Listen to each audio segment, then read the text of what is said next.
I'm Amelia.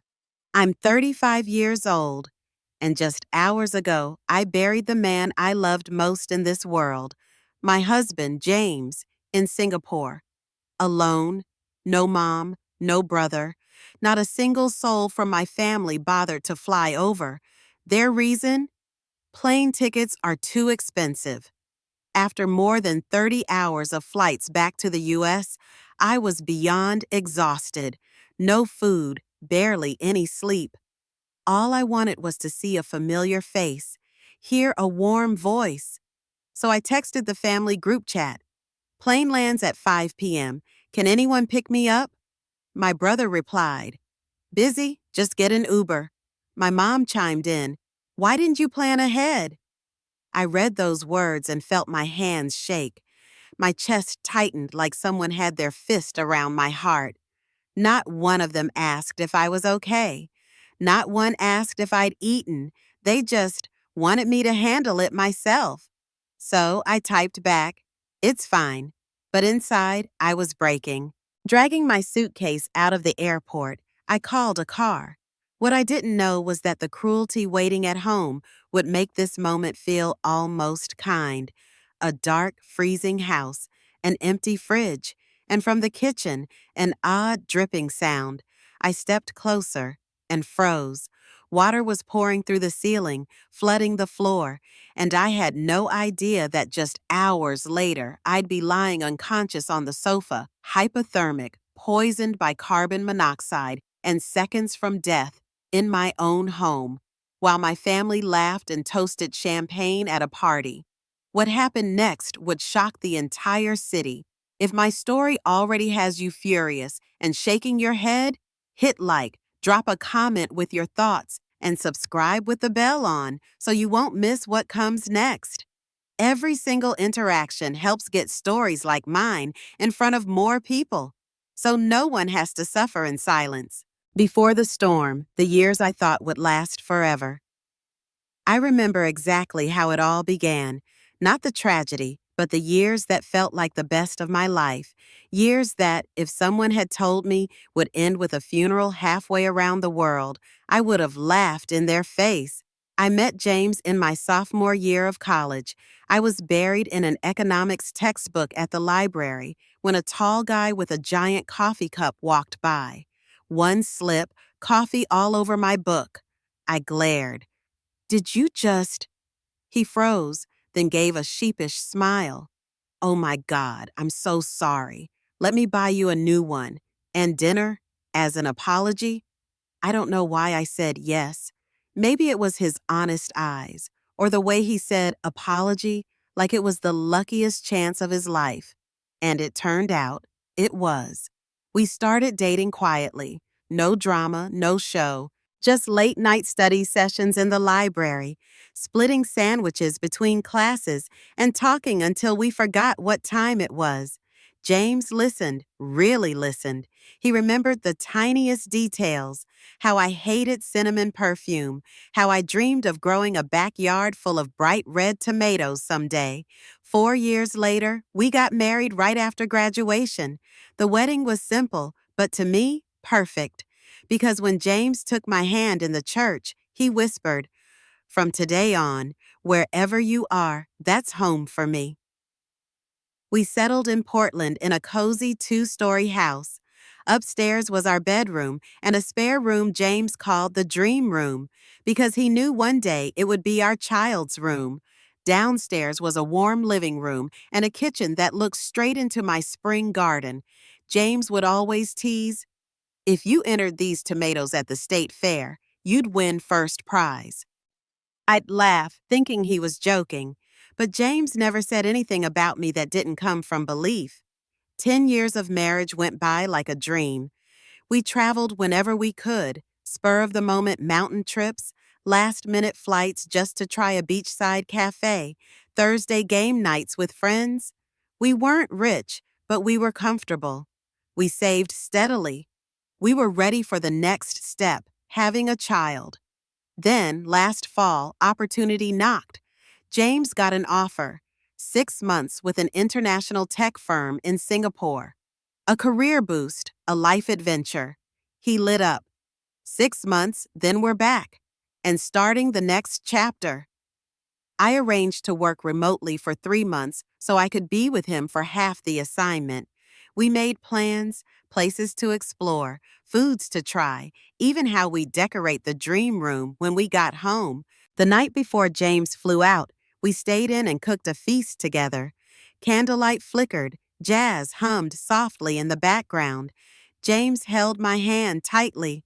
6 months will fly by. I promise our future is going to be brighter than ever. I believed every word. I believed him. Every single word. Looking into James's eyes that night, I couldn't imagine that just a few months later, I'd be standing alone beside his grave, halfway across the world, only to return, alone, to the house that used to echo with our laughter. The moment that took everything, and the loneliness after the worst part wasn't losing James. It was how I lost him. That morning, I was in Portland, sipping hot coffee and video calling him like we did every day. He was in his bright office in Singapore, shirt a little wrinkled from rushing, rubbing his temples but still smiling at me. Babe, my head's killing me today. I frowned. Were you up late working again? He shook his head lightly. Probably just stress. The project deadline's close. Don't worry. If I had known this was the start of a nightmare, I would have screamed at him to stop everything and go to the hospital. But instead, I smiled, reassured him, and promised to make his favorite dinner when I visited next month. We ended the call the way we always did. Love you. Love you more. 8 hours later, my phone rang. It was James's number, but not his voice. A strange man breathing hard. Are you James's wife? He collapsed during a meeting. We're taking him to the hospital right now. My blood turned to ice. I demanded to know which hospital, what happened, but all I got was chaos, muffled voices, sirens wailing, and the man's urgent words. You need to get here as soon as possible. I booked the earliest flight, nearly 26 hours of back-to-back travel. I didn't sleep a single minute. The whole way I prayed that when I landed in Singapore, James would be awake, smiling, telling me it was all a big misunderstanding. Instead, the doctor met me with a grave expression. Your husband suffered a ruptured brain aneurysm. We operated immediately, but the damage was severe. He's in a deep coma. I stayed by his side for 5 days. I held his hand, told him about the trips we still had to take, even about the tomato seeds I'd already bought for spring. But James never opened his eyes again. At just 37 years old, he was gone. When I called my family to tell them, my mother paused, then said, So you'll just do the funeral over there? Flying out last minute is expensive, and everyone's busy with work. My brother? His entire response? If you can handle it, then handle it. Hang in there. Not one asked if I needed anything. Not one asked if I was okay. The days that followed were a blur of antiseptic smells, paperwork stacked like novels, and choppy conversations through Google Translate with hospital and funeral staff. I learned to sign documents I barely understood, navigate local bureaucracy to get the death certificate. I wanted to bring James home to Portland. But when I saw the cost of transporting his body, well beyond any insurance coverage, I knew I couldn't. More painful than his death was burying him in a place that wasn't ours. The funeral was small, a few of his co-workers, a couple of expat friends, and me, just me. I stood there, watching his casket lower into the ground, the sound of dirt hitting the wood like a hammer to my chest. I thought of my family, half a world away, still going to work, still having dinner with friends, as if nothing had happened. Afterward, I packed his belongings, the watch I gave him on our 5th anniversary, our photo albums, the little things he loved. Every touch made me want to collapse, but I couldn't. There was no one here to catch me. In those last days in Singapore, I visited his grave every morning. The cemetery was quiet, just me and the sound of the wind. I'd sit, tell him everything, even the pain I couldn't say out loud to anyone else. Before leaving for the last time, I whispered, "I'll bring you home, in my own way." I left Singapore with 3 suitcases, one with my clothes, two with James's things. I didn't know then that my return would be the start of another storm, that stepping back into our home would feel colder than the ground above his grave, where I used to call home, and the truth that cut deeper than winter. The flight to Portland felt endless. I clutched my luggage like it was the last piece of him I had left. The last time I'd walked out that front door was to fly to Singapore for 3 weeks over the holidays. Back then, James and I were still laughing, still making plans. I never imagined that just weeks after my return, he'd collapse in a meeting room and I'd be boarding another flight, this time to say goodbye forever. Now, after the funeral, I was coming home alone. In the family group chat, just before my plane landed, I texted, "Landing at 5 p.m. Can someone pick me up?" An hour later, my brother Troy replied with 2 words, "Busy, Uber." Minutes after that, my mother chimed in, "Why didn't you plan ahead?" I stared at the screen, one question screaming in my head. Do they even remember I'm coming back from my husband's grave? But I didn't ask. I just typed, "It's fine," because I've learned expecting anything from them only leads to disappointment. I booked the ride myself, $78 for an Uber in rush hour. Not much compared to what I'd just lost, but it still felt like a slap in the face, a reminder that I was completely alone. The driver, an older man named Paul, tried to make small talk. I forced a polite smile. I didn't have the strength to say the words. My husband just died. My family couldn't even be bothered to pick me up. When we turned onto my street, the Portland sky hung heavy and gray. My house appeared exactly as I'd left it weeks earlier, but somehow it felt different. No lights, no warmth. I stepped inside and the cold sliced straight through my skin. Mom said she turned the heat on before I got home. I mumbled to no one. The air smelled faintly of mold and spoiled food. I opened the fridge, only to find expired condiments and a container of food with green fuzz creeping across the top. Troy had promised to stock a few basics before I got back. Clearly, that promise was never kept. I rolled my suitcase toward the kitchen and heard it, a faint, irregular trickle. At first, I thought it was wind whistling through a window crack, but as I got closer, my stomach dropped. Water was streaming from the ceiling onto the floor, forming a wide, icy puddle. Each drop hit the tile with a flat, heartless plip, like the messages I'd gotten hours before, cold, detached, emotionless. "No, no, no, no," I muttered, rushing to find the main water valve. But when I crouched near the pipe, my foot sank into the freezing puddle, and in a split second, a violent jolt shot up my arm. Electric shock. I collapsed, heart hammering wildly, head slamming hard against the edge of the counter. For a moment, I thought that was it, that I'd be found days later, if anyone even noticed. I forced myself upright, shaking, and managed to shut off the water. The kitchen looked like a war zone, floor soaked, cold steam curling in the air, the ceiling dripping relentlessly. I grabbed my phone. "The house is flooded, a pipe burst, and I think the wiring's shot." "I just got shocked." Troy cut me off. "I'm getting ready for guests. Today's not a good day. Call a repair guy." I froze.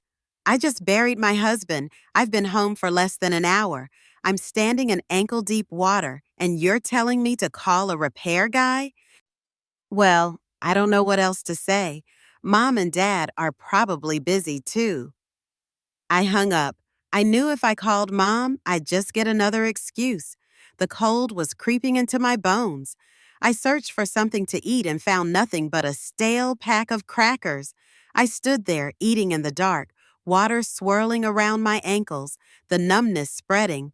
What I didn't know was I was stepping into the longest night of my life, and when it ended, I would never see my family the same way again, because what was about to happen would almost cost me my life, between life and death, and the arms of a stranger.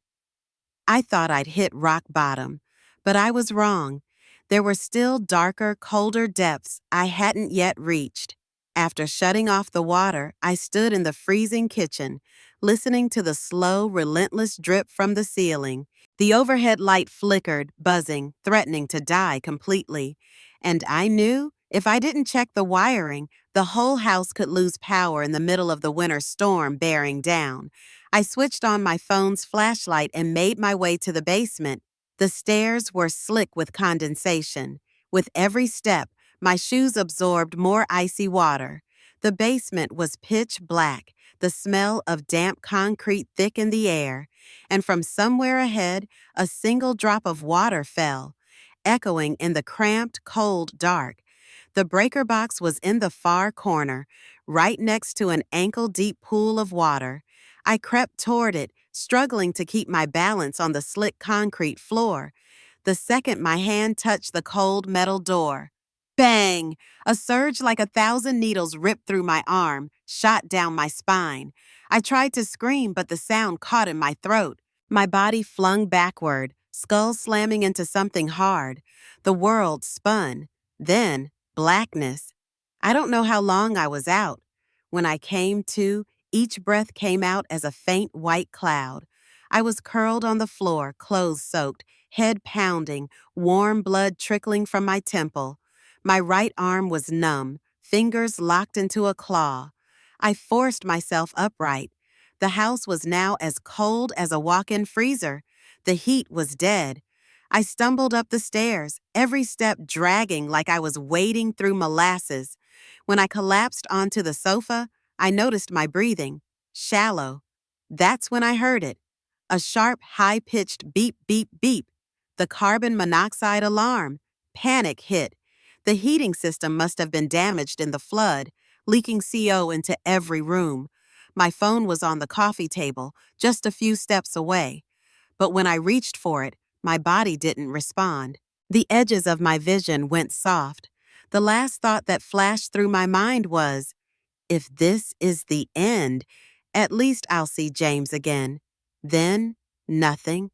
I don't know how long I was gone, but when I woke, the scene had changed. Before I could piece it together, fragments of my last moments at home slammed back like a nightmare. The pounding on my door, a voice urgent. Amelia, is anyone home? The call faded, then grew closer.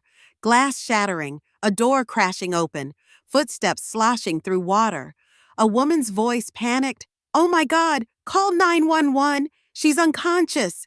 It was Diane, my neighbor from across the street. She told me later that when she saw water seeping out from under my door and heard the CO alarm blaring, she knew something was wrong. First responders swarmed in. I was lifted onto a stretcher, wrapped in thermal blankets, a firm oxygen mask pressed over my face. Someone barked, hypothermia, CO poisoning, head trauma, move now. The ambulance siren ripped through the winter rain. I lay still, feeling the warm rush of oxygen and the drum of rain on the roof above me. It was so different from the freezing, lifeless air I'd been choking on minutes earlier. At the hospital, doctors confirmed moderate hypothermia, carbon monoxide poisoning, a mild concussion, and electrical burns on my right hand. A nurse named Sarah asked gently, is there someone we can call for you? Family? I laughed, dry, bitter. My family's busy. She didn't reply, but her eyes said she understood. The cruel irony? The people who saved my life that night, Diane, the EMTs, the hospital staff, were strangers, not family, not blood. As I lay in the hospital bed listening to the heart monitor's steady beep, I realized if Diane hadn't looked across the street, I'd be nothing more than a one-line headline. Woman dies of CO poisoning during winter storm.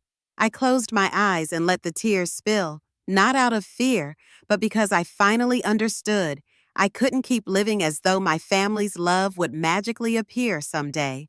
The truth was, I had never been a priority to them, and I didn't yet know by tomorrow morning my story would be on the evening news, and the whole city would know it too. When the whole city finds out, and the outrage erupts. The next day, I woke in my stark white hospital room, soft morning light slipping through the curtains. Beside my bed, the heart monitor still beeped its steady rhythm. Before I could fully wake, Sarah walked in, carrying a folded newspaper and a phone. She set the paper on the table, her smile faint but knowing. Amelia, you might want to know, your story was on TV last night. I blinked, not quite understanding. Sarah handed me her phone, playing a news clip. The headline splashed across the screen read, Widow returns home after burying husband overseas, nearly dies after being left alone. Footage of my flooded house filled the screen, doors broken open, an ambulance parked out front. The anchor's voice lowered as they recounted the details. I had just returned from Singapore after burying my husband. The house had no heat, a burst pipe, a broken heating system, a CO leak, and, most damning, the text messages from my family when I asked if someone could pick me up from the airport. Busy? Call an Uber? Why didn't you plan ahead? Those words were blown up on screen, so large they felt etched into my forehead. Sarah rested a hand on my shoulder. Someone on the rescue team took screenshots and sent them to a reporter. It spread fast. That afternoon, while the doctor was doing his rounds, Sarah turned on the TV in my room.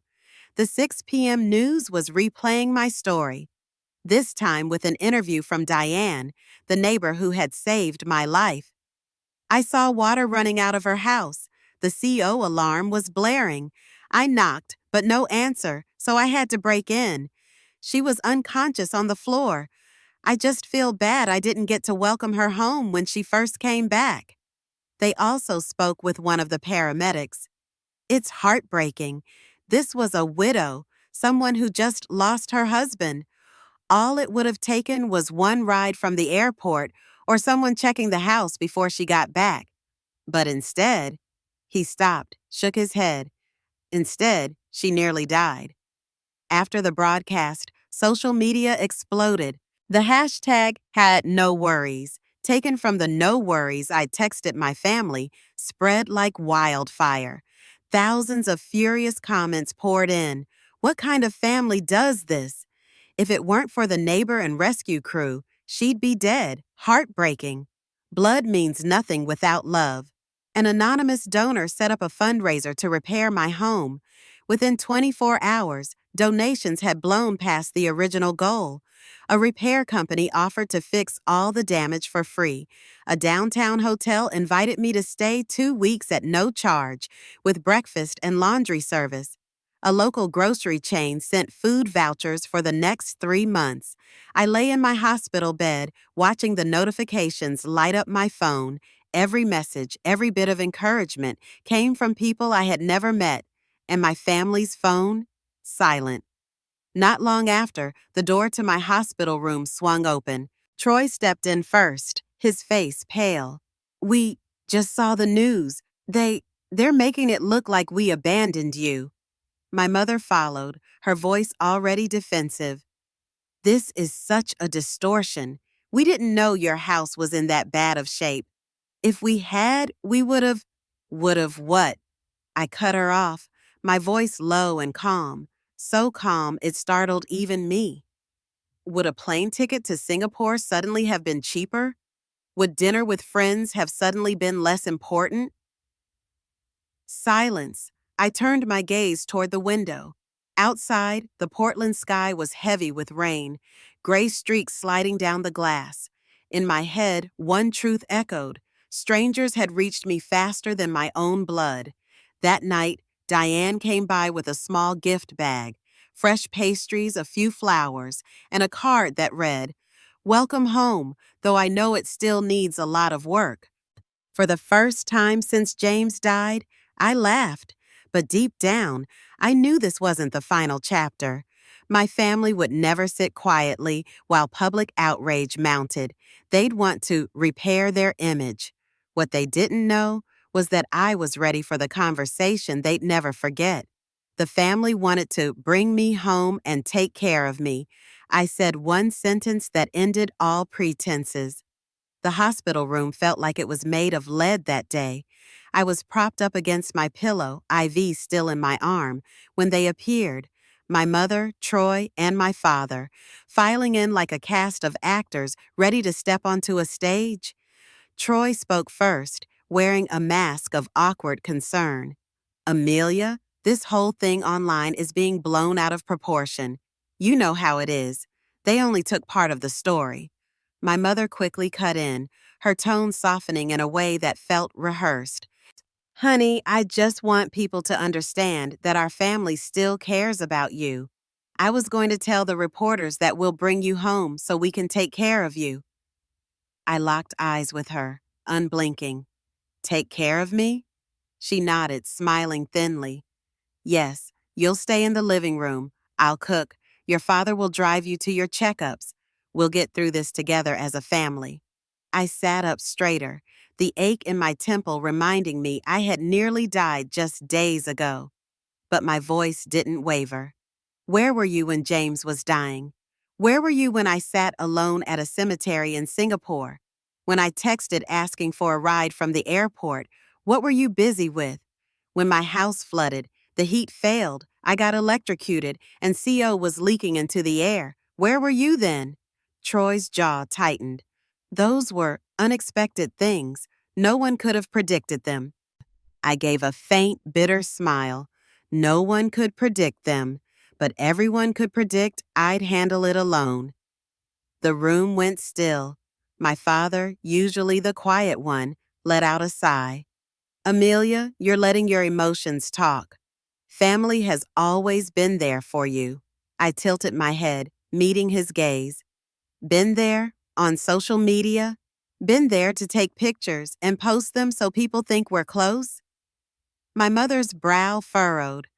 Don't be dramatic. I know you're upset, but family isn't your enemy. I drew in a deep breath, my tone calm but deliberate. Family isn't my enemy, but it's also not the place I find safety. I already have somewhere to go. And it's not your house. People I've never met have sent food, repaired my home, given me a place to stay. They didn't need to prove anything, didn't need to protect an image. They just showed up when I needed them. My mother's cheeks flushed red. Troy shook his head. You'll regret this. Strangers only help for a while. Family is forever. I looked at him, the last look I would ever give to an illusion I'd clung to for far too long. Family is forever, only if they choose to be there. And those strangers out there, they're here because they chose to be. That's what matters. The air turned heavy. My father opened his mouth to say something, but the door swung open. Nurse Sarah stepped in, holding a file and a clipboard. She glanced around before addressing me. Amelia, we need to finalize your post-discharge care plan.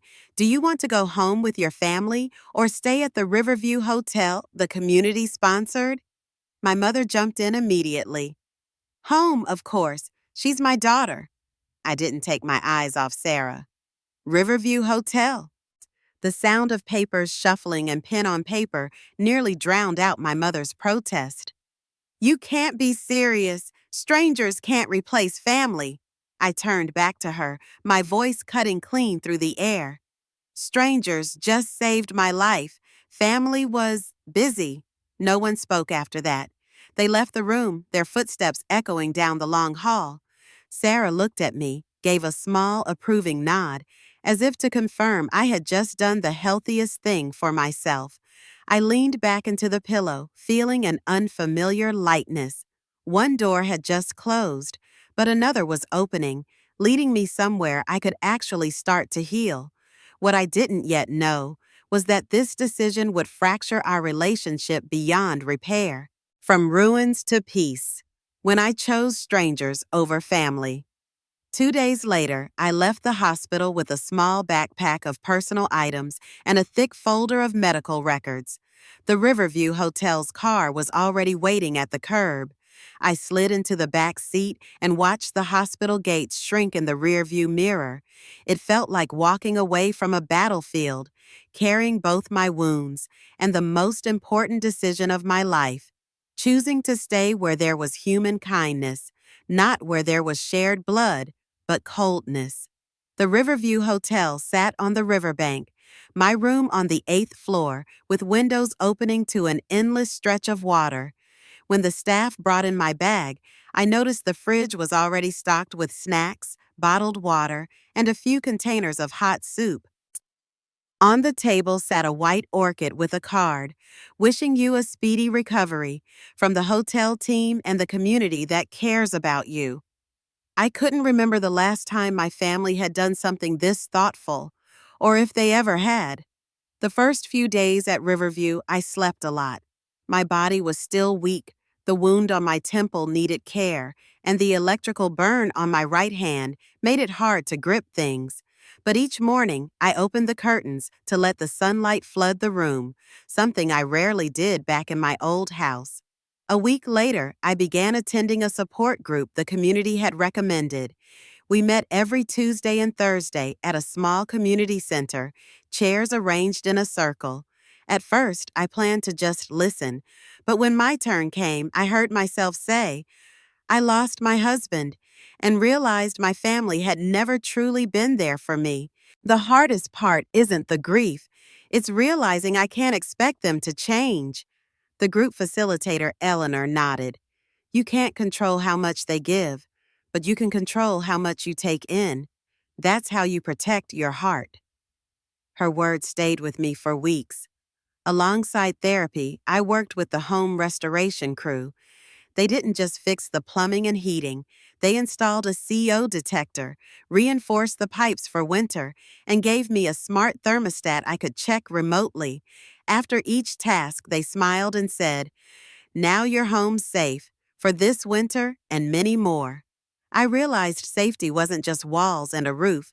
It was knowing someone truly cared enough to make sure you were okay. Diane, the neighbor who saved me, often stopped by on weekends. Sometimes she brought pastries. Sometimes she just sat with me over hot tea. We didn't talk much, but her presence was enough to make me feel I wasn't completely alone. One evening, standing on the hotel balcony with Diane, looking down at the river, she said, you know, sometimes family isn't the people who gave you life. It's the people who choose to be there. I stayed quiet, but in my heart, I agreed. 3 weeks later, I was strong enough to move back home. The house, after repairs, didn't just look new, it felt different. No damp smell, no dripping water. In the living room, I placed a large framed photo of James, taken in Singapore on our last trip together. I built a new routine, mornings in my tomato garden, afternoons journaling and working remotely, evenings cooking.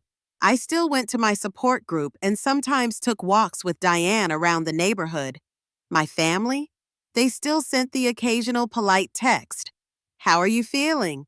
And/or, looks like rain this weekend. I replied politely but with no expectations. I didn't hate them. I just didn't give them space in my life anymore. 3 months later, I used part of James's insurance payout to create the James Henderson International Education Fund, helping students who wanted to study abroad but faced sudden emergencies. The fund would cover emergency flights, extended travel insurance, and unexpected costs. The very things I wished I'd had in Singapore. On the day of the fund's launch, I hosted a small gathering at my home. Only friends, neighbors, and people from my support group came. I stood before them, handing the first scholarship certificate to a student preparing to leave for Japan. This fund isn't just to honor James. It's a reminder that when we lose someone, love doesn't have to die with them. We can plant it somewhere else, for someone else. And applause filled the room. In that moment, I knew I had left the cold behind and stepped into a new life, with a new family, made of those who had chosen to stay. But deep down, I knew this journey wasn't over, because there was still one thing my father had done after everything, something that made me stop and think. And that's why I agreed to meet him, a meeting that could forever change the way I saw my family. The unexpected meeting, and the admission I'd waited my whole life. For the scholarship fund's launch ended in the sound of laughter, glasses clinking, and warm congratulations.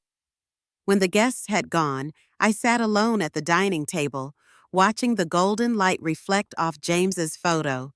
The house was warm and quiet, yet there was still an emptiness inside me, one that couldn't be filled only by the new faces in my life. A few days later, a plain white envelope appeared in my mailbox. The handwriting stopped me cold. It was my father's. A man who usually communicated with me in curt text messages had sent me a handwritten letter. I sat down and opened it. Amelia, I've thought a lot about everything since you came back from Singapore. Your mother and Troy may never truly see the problem, but I do. I realize I've failed, not just in the small things like picking you up from the airport or checking the house, but in the bigger way. I wasn't there in the moments you needed me most. I have no excuse, only this late admission. The man you married, James, would be proud of you because you've grown stronger than you were even when he was here. I hope, if you're willing, we can find a new path forward. Not to return to the past, but to become something better. My hands trembled as I set the letter down. This was the first time he had ever admitted fault. Not, don't be so sensitive. Not, nobody's perfect. But a clear, unqualified taking of responsibility. Still, I couldn't reply right away. I took the letter to my support group. After I read it aloud, Eleanor asked, Amelia, what do you want from a relationship with him? Not what you think you should want, but what would actually help you? That question stayed with me for a week. Finally, I wrote back. I agreed to meet, but with clear boundaries. Short visits, just the two of us. No pressure to return for family dinners or to keep up appearances. I wanted real conversations, not performances. He agreed immediately. Our first meeting was in a small cafe by the river. He arrived early, wearing the old Navy coat I remembered from high school. When he saw me, he stood up, hesitated for a moment, then simply nodded. We talked about simple things: the weather, work, the scholarship fund. I didn't bring up the past, and neither did he. But in his eyes, I saw a different kind of attention. He was actually listening. The second meeting, we spoke more. He told me about the pressures of his job, about how he'd been raised to always put duty and the family's image first. I asked, even when that leaves the people closest to you feeling abandoned? He was quiet for a long time, then said, I never thought about it that way, and I wish I had, sooner. By the third meeting, in the middle of sipping his coffee, he said, Amelia, thank you for giving me this chance. I know with your mother and Troy, nothing's changed, but I don't want to waste the chance to make things right, even if only a little. I didn't say I forgive you because I wasn't ready, but I said, I acknowledge that you're trying, and I'll be here as long as it's real. After that, our meeting settled into a quiet rhythm. Sometimes we just sat and watched the river. The silence wasn't awkward anymore. It was space for both of us to breathe, and maybe to begin again. My mother and Troy kept their distance. A Christmas card, an occasional "hope you're well" text. I replied politely, but never reopened the door. Some doors, once closed, stay closed so the cold can't get in. 1 year after James's passing, I stood at the airport holding a ticket to Singapore. This time, I was going to visit his grave, not in panic, not in despair, but in peace. In my luggage was a bundle of ripe red tomatoes, from the garden he once joked would win a prize if entered in a contest. When I stepped off the plane, I breathed deeply.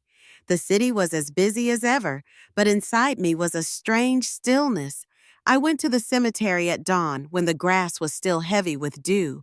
Placing the tomatoes by his headstone, I whispered, "See, I'm still here, but I'm not standing alone anymore. I have a new family now, the kind who choose to stay. And maybe someday I'll have a piece of the old one back, in a different way." I sat there for a long time, feeling the light breeze on my face. In that moment, I knew I had survived, not just the freezing winter and the dangerous house, but the cycle of neglect I had once accepted. But I also knew life doesn't tie itself up neatly. There would be more challenges, more choices, and maybe the next one would come sooner than I thought. Because the past, no matter how tightly you close the door, sometimes still finds a way to knock again. When I stopped waiting and started choosing myself. A year has passed since I returned from Singapore with 3 suitcases and a hollow heart. Looking back, I see how far I've come. Not in miles, but in inner strength.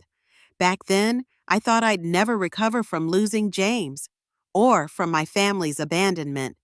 But the truth is, that fall forced me to face a reality I had accepted for far too long, a relationship that never met my most basic need, genuine care. I had spent my entire life trying to be the good daughter, never a burden, never asking for much, always handling things on my own. But standing at James's grave, lying unconscious in that freezing flooded house, I finally understood no one should have to beg their own family for love. These past months, I've lived within a new network. People I've chosen and people who've chosen me. Neighbors, friends, members of my support group, old colleagues, even strangers who once read my story and sent words of encouragement. We share no blood, but they are here because they want to be. My father and I have rebuilt a small part of our relationship, slowly, within clear limits. We meet every few weeks, talk about small things, and occasionally about the harder truths. My mother and Troy keep their distance, and I no longer try to close that gap. Some distances are healthy. I've learned that boundaries aren't walls. They're gates I have the right to lock or open. And if the people outside that gate only show up when it's convenient for them, I have the right to keep it closed. I remember a recent support group meeting when a new member, a woman in her 50s, hesitantly shared how her family left her alone in the hospital after surgery. She choked up, "I don't know how to trust anyone again." I looked her in the eye and said, "Don't look for someone to trust right away. Look for someone who gives you reasons to trust them, little by little, and sometimes they're not the people you expected." Her expression changed.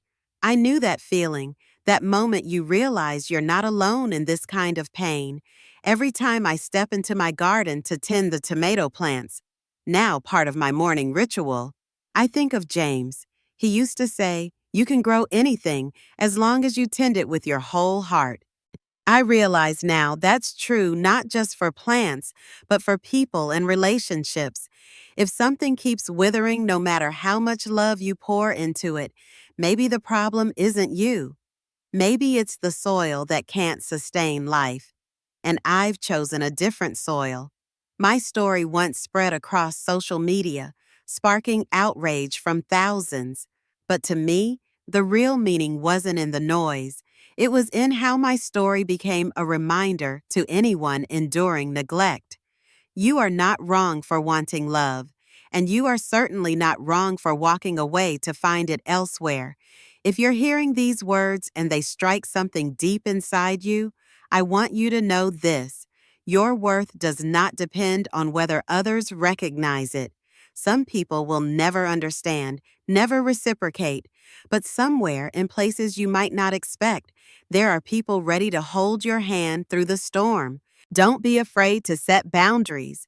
Don't be afraid to close the door. And don't believe family is defined only by blood. True family are the ones who stand beside you at your weakest, not because they have to, but because they want to. I've stopped waiting for water from a dry well, and when I did, I found other springs, fresh, abundant, and genuine. Now, standing by my window, watching the sunset fall over my little garden, I whisper to James, "You were right. Our future is still bright. It just looks a little different." And for the first time, I smile, feeling truly light. If this story made you think, hit the like button so more people can hear it. Leave a comment to share your thoughts or experiences. I read every single one. And subscribe. Turn on the notification bell so you won't miss more raw, real stories of resilience and healing.